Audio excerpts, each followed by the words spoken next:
ఓం శ్రీ కృష్ణ సద్గురు పరబ్రహ్మణే నమః. ఓం సచ్చిదానంద రూపాయ కృష్ణాయ క్లిష్టహారిణే నమో వేదాంత వేద్యాయ గురవే బుద్ధి సాక్షిణే. ఓం సశంఖ చక్రం సకిరీట కుండలం సపీత వస్త్రం సరసీరుహేక్షణం సహార వక్షస్థల కౌస్తుభశ్రియం నమామి విష్ణుం శిరసా చతుర్భుజం. శ్రీ మహాభాగవతం తృతీయ స్కందము. బుద్ధి మహిమతో ఓ మాన్యుడా, నీ మనసులో ఇతర చింతలన్నీ వదిలేసాయి. వదిలి ఈ సుందరమైన శ్రేష్ఠ స్తోత్రాన్ని నీ బుద్ధిలో భక్తితో నిలుపుకో. అందువల్ల నీవు కోరిన కోరికలన్నీ తీరుతాయి. ముల్లోకాలను కూడా పవిత్రం చేసే ఈ మంగళకరమైన స్తోత్రాన్ని ప్రతిరోజు పారాయణం చేసినట్లయితే లేదా విన్నట్లయినా సమస్త కాంక్షలు పొందినటువంటి నేను నీకు దర్శనం ఇస్తాను అని చెబుతూ, వనతటాకోపనయన వివాహ దేవ భవన నిర్మాణ భూమ్యాధి వివిధ దాన జప తపోవ్రత యోగ యజ్ఞముల ఫలము మామకస్థవ ఫలము సమంబు కాదు. ఉద్యానవన స్థాపనం చేయడం, చెరువులు త్రవ్వించడము, యోగ్యులకు ఉపనయనాలు చేయించడము, వివాహాలు చేయించడము, దేవాలయాలు కట్టించడము, భూదానాదులు మొదలైనటువంటి వివిధ దానాలు కూడా చేయటము, జపము చేయటము, తపస్సు, వ్రతాలు, యోగాభ్యాసము, యజ్ఞాలు చేసినందువల్ల కూడా కలిగే ఫలం నా స్తోత్ర పారాయణం వల్ల కలిగే ఫలితంతో ఏమాత్రము సమానం కాదు అని పరమాత్మ ఇంకా ఇలా తెలియజేస్తూ ఉన్నారు. జీవావళి కల్పించుచు జీవావళిలో నదగ వసించుచు బ్రియవస్త్వావలితో వలిలోపల బ్రియవస్త్వావలి అయ్యుండు నన్ను ననిసము బ్రీతిన్. నేను జీవన సమూహాన్ని సృష్టిస్తూ జీవ సమూహాలలోనే నివసిస్తూ ఉంటాను. ప్రియమైన వస్తువులలోకెల్లా కూడా ప్రియ వస్తువు సమూహంగా ఉండే నన్ను ఎల్లప్పుడూ కూడా భక్తితో ప్రేమతో తలపుము మత్ప్రీతికి నై కలిగించితి నిన్ను భువన కారణ నా లోపల నడిగి ఏకమై నిశ్చలగతి వసించియున్న జగములకెల్లన్. నిశ్చలగతి వసించియున్న జగముల నెల్లన్. ధ్యానించు, ప్రేమతో ధ్యానించు. సమస్త లోకాలకు కారణమయ్యేవో బ్రహ్మ, నాకు సంతోషం కలిగించడానికి నా లోపలనే దాగి ఏకమైన నిశ్చలమై ఉన్న జగత్తులనన్నింటినీ కూడా నువ్వు సృష్టించు. తగనహంకార మూలతత్వంబు నొంది నీవు పుట్టింపు మనుచు రాజీవ భవుడు వినగనానతి ఇచ్చి అవిష్ణుడ భవుడంత నంతర్హితుండయ్య ననఘచరిత. అహంకారానికి మూలతత్వమైన ప్రకృతిని నీవు సృష్టించు అని బ్రహ్మదేవుడు వినేటట్లుగా ఆజ్ఞాపించి జన్మ కాని సంసారం కానీ లేని విష్ణుదేవుడు మళ్ళీ అంతర్ధానమయ్యాడు అని చెప్పిన మైత్రేయుని గనుగొని విదురుండు బలికెగడు ముదమొప్పన్. జననుత నలిన దలాక్షుడు సనినం పద్మజుడు దేహ సంబంధమునన్ మానస సంబంధంబును బూనిన ఈ సర్గమెట్లు పుట్టించే దయాంభోనిది వైనాకింతయు మానుగ నెరిగింపవయ్య మహిత విచారా. సుఖమహర్షి అంటూ ఉన్నాడు. ఏమని? ఇలా చెప్పినటువంటి మైత్రేయ మహామునిని చూచి విదురుడు చాలా సంతోషంతో ఇంకా ఇలా అడిగాడు. ఓ సజ్జనస్తుత, విష్ణుదేవుడు అంతర్ధానం చెందిన తరువాత బ్రహ్మదేవుడు తన దేహంతో అంటే సంబంధం కలిగినటువంటి మనసుతో సంబంధం గల ఈ సృష్టిని ఎలా చేశాడు? ఉత్తమమైన ఆలోచన గల మహాత్మా, దయా సముద్రుడవై ఆ సృష్టి యొక్క విధానం అంతా వివరంగా చెప్పవయ్యా అని అడిగాడు. అలా అడిగినప్పుడు మైత్రేయముని శ్రేష్ఠుడు విదురునికి ఇలా చెప్పాడు. శ్రీహరి ఇచ్చిన వర ప్రభావంతో బ్రహ్మదేవుడు 100 దివ్య సంవత్సరాలు భగవంతుణ్ణి ఉద్దేశించి భగవదర్పణంగానే తపస్సు చేశాడు. ఆ సమయంలో ప్రళయకాల వాయువు చేత కంపించిన తనని వాసమైన పద్మాన్ని, వాయువును, జలాన్ని చూశాడు. తన తపశ్శక్తితో పెంపొందిన జ్ఞానబలంతో వాయువును బంధించాడు. జలమంతా ఒక్కమారే త్రాగేశాడు. తరువాత ఆకాశం దాకా వ్యాపించాడు. తాను కూర్చున్న కమలాన్ని చూచి వారిజ సంభవుండు బుధవన్యుడు చిత్తమునదలంచే దైత్యారి భయో విహారి సముదంచితహారి నతాఖిల మృతాహారి రమా సతీ హృదయహారి నుదారి విదూర భూరి సంసారి భవ ప్రహారి విలసన్నుత సూరి నఘారి నయ్యెడన్. బ్రహ్మదేవుడు విద్వాంసులకందరికీ కూడా వంద్యుడు. ఆయన మనస్సులో రాక్షస శత్రువు, జలంలో విహరించేవాడు, చక్కని హారాలు దాల్చినవాడు, దేవతల యొక్క నమస్కారాలు అందుకునేవాడు, లక్ష్మీ మనోహరుడు, అందగాడు, జనన మరణ రూప సంసారం దూరం చేసుకున్నవాడు, పుట్టుకను తొలగించేవాడు, పండిత స్తుతి పాత్రుడు, పాపశత్రువు అయిన శ్రీహరిని తలిచాడు.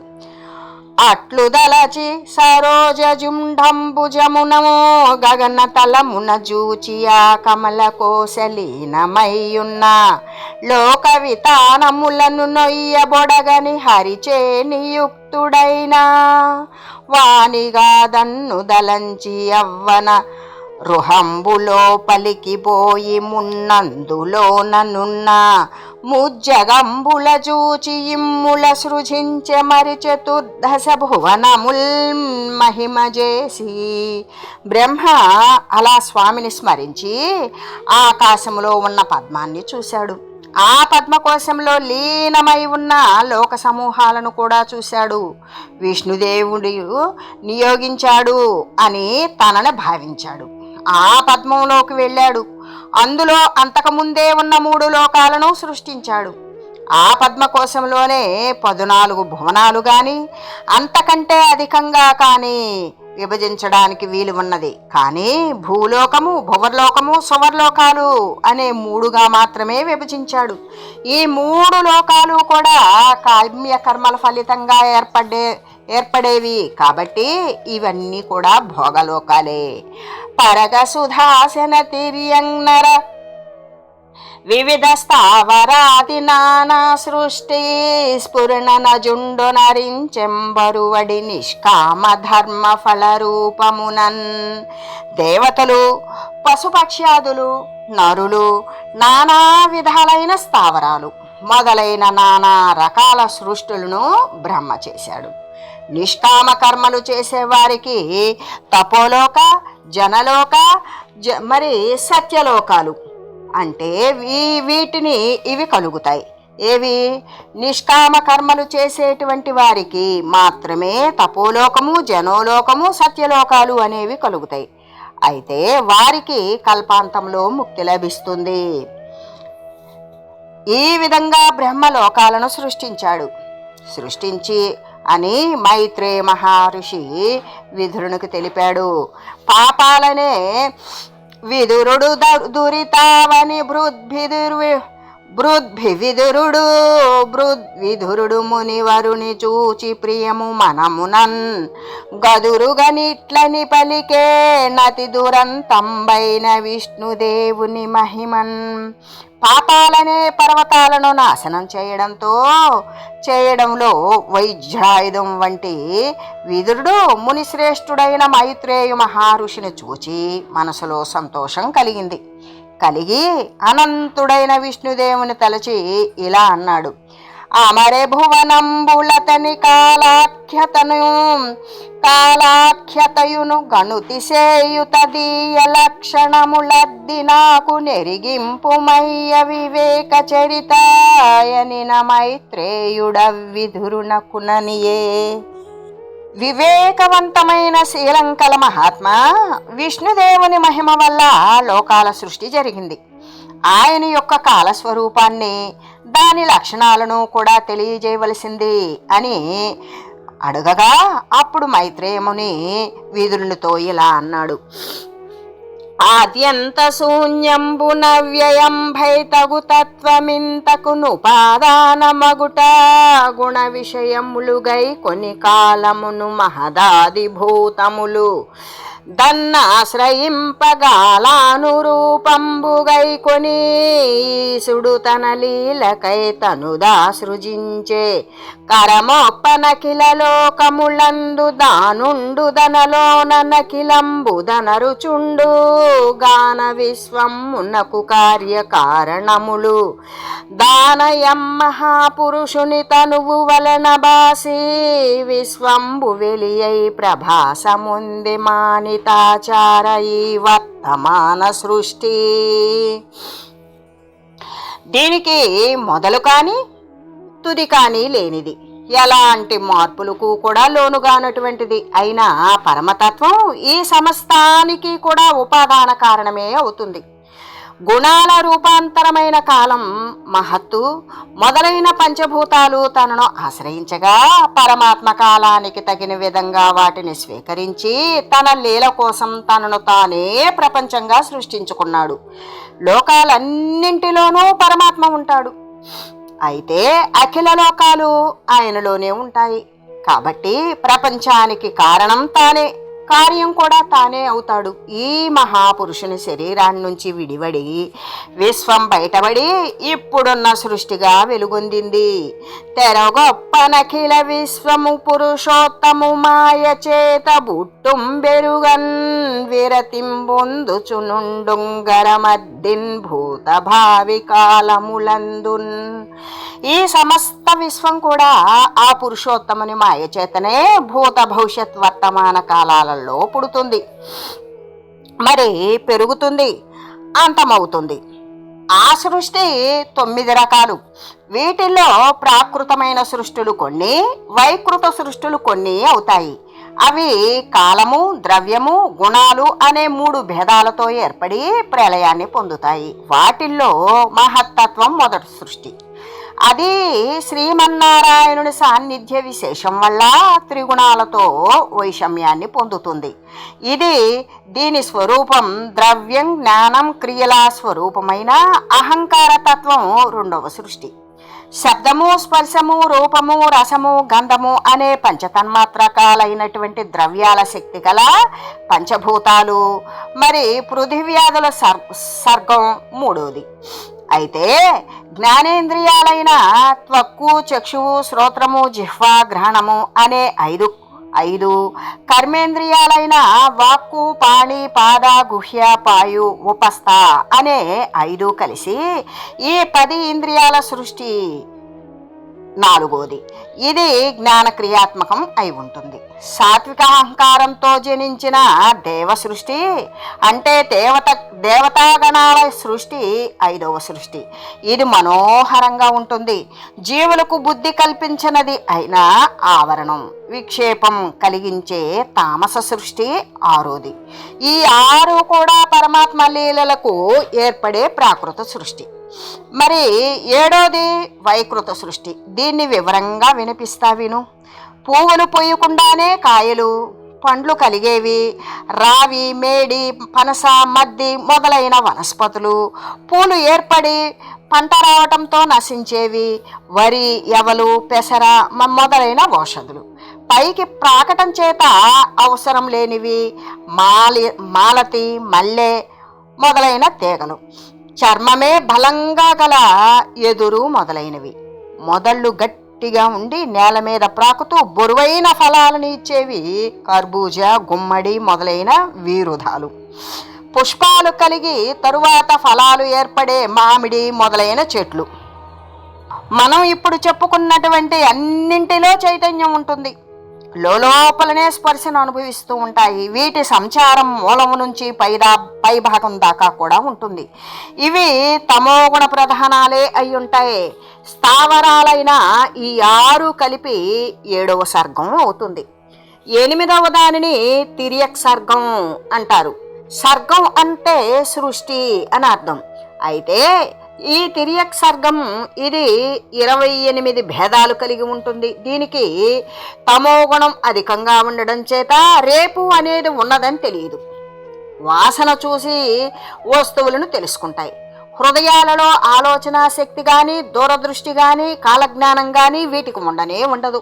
వీటి కాలి గిట్టలు రెండుగా చీలి ఉంటాయి. గోవులు, మహిషాలు, గొర్రెలు, నల్లచారల దుప్పులు, వరాహాలు, ఒంటెలు, గవయాలు, రురువులు, మేకలు మొదలైన 9.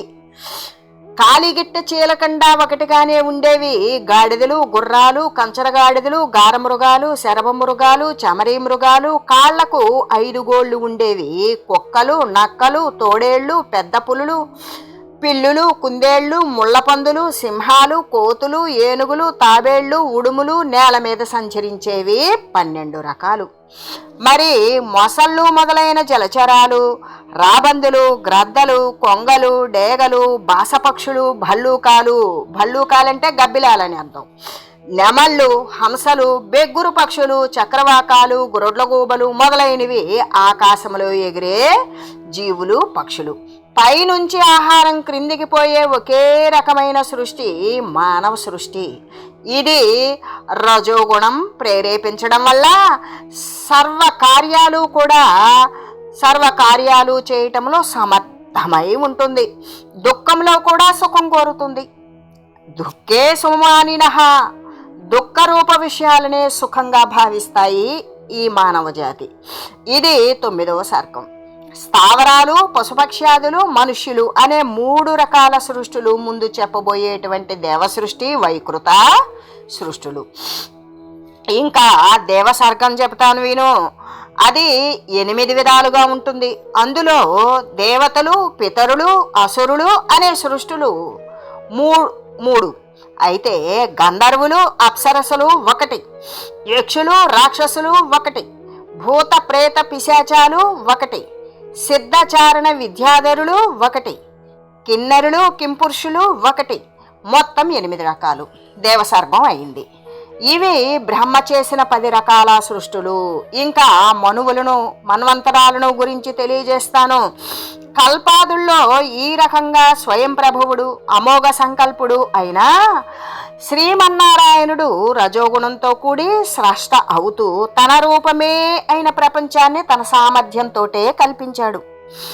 ఆ పరమేశ్వరుని మాయా కార్యాల చేత ఈ సృష్టిలో నదిలో ఏర్పడే సుడిగుండాల్లో పడి గిరగిరా తిరిగే చెట్లలాగానే ముందు వెనుకలు తెలియరావు.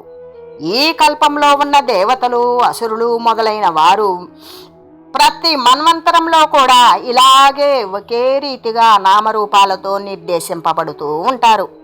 ఇంకా దీనిలో ఒక విశేషం తెలియజేస్తాను. కౌమార సర్గం అనేది దేవసర్గంలోనిదైనా ప్రాకృతికం, వైకృతికం అని ఉభయాత్మకమై దేవత్వానికి, మనుష్యత్వానికి అనగా దేవతలకు, మనుష్యులకు కూడా పూజింపదగిన సనత్కుమారాది సర్గం అన్నారు. వ్యర్థం కాని సంకల్పం గల శ్రీహరి ఇలా తనలో తానే విశ్వభేదాన్ని కల్పించాడు అని మైత్రేయముని విదురునికి చెప్పాడు. ఇలా కాలలక్షణాలు చెప్పదలచి ఇలా అన్నాడు.